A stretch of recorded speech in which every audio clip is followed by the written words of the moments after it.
ছেলে তার বাবাকে জিজ্ঞেস করছে, বাবা, জীবনে সফলতা কি জিনিস?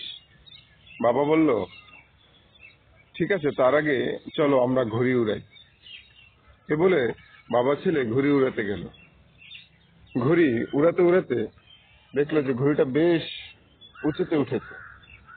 বাবা তখন জিজ্ঞেস করলো, তোমার কি মনে হচ্ছে না এই সুতোটা যদি আমি ছিঁড়ে দেই তাহলে ঘুড়িটা আরো উপরে উঠতে পারে?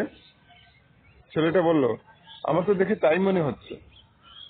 সুতোটা ছিঁড়ে দিলে মনে হয় ঘুড়িটা আরো উপরে উঠতে পারত। তখন বাবা ঘুড়ির সুতোটা ছিঁড়ে দিল।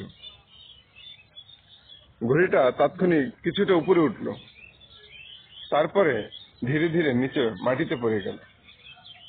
বাবা বলল, দেখো, জীবনে সফলতা হলো এমন একটা জিনিস যেখানে বাবা মা, জ্ঞাতি গোত্র, আত্মীয় স্বজন এবং অনুশাসন এগুলো মেনে চলা হচ্ছে জীবনের সফলতা।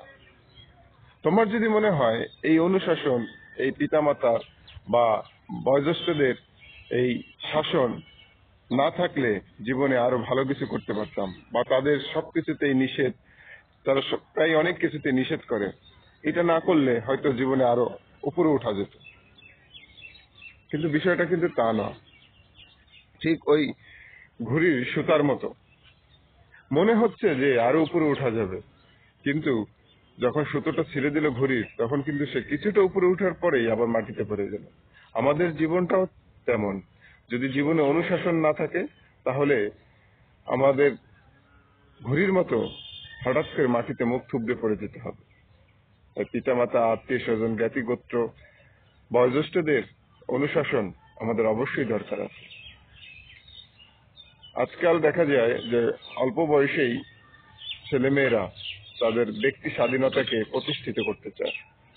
তারা মনে করে যে পিতামাতার এই অনুশাসন না থাকলে আমি আমার জীবনকে প্রতিষ্ঠিত করতে পারতাম, আরো সুন্দরভাবে জীবন গঠন করতে পারতাম।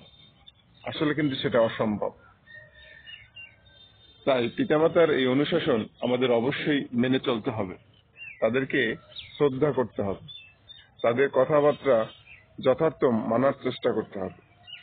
তবে ব্যতিক্রম যদি পিতামাতা উল্টোটা কোনো করে থাকে, সেটা ব্যতিক্রম। অনেক পিতামাতাই আছে যথাযথ অনুশাসন বা নির্দেশনা দিতে পারে না, সেটা ব্যতিক্রম।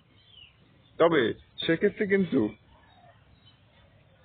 বয়োজ্যেষ্ঠের যে একটা অভিজ্ঞতা, একটা পরামর্শ, এটা কিন্তু সন্তানের অবশ্যই কাজে লাগবে। অশিক্ষিত পিতামাতা হলেও তার অভিজ্ঞতা কিন্তু সন্তানের চেয়ে অনেক বেশি। তাই জীবনে সফল হতে হলে অবশ্যই সামাজিক অনুশাসন, পিতামাতাদের কথাবার্তা মেনে চলতে হবে, না হলে মুখ থুবড়ে পড়তে হবে জীবনে। অবিরাম ভালোবাসা।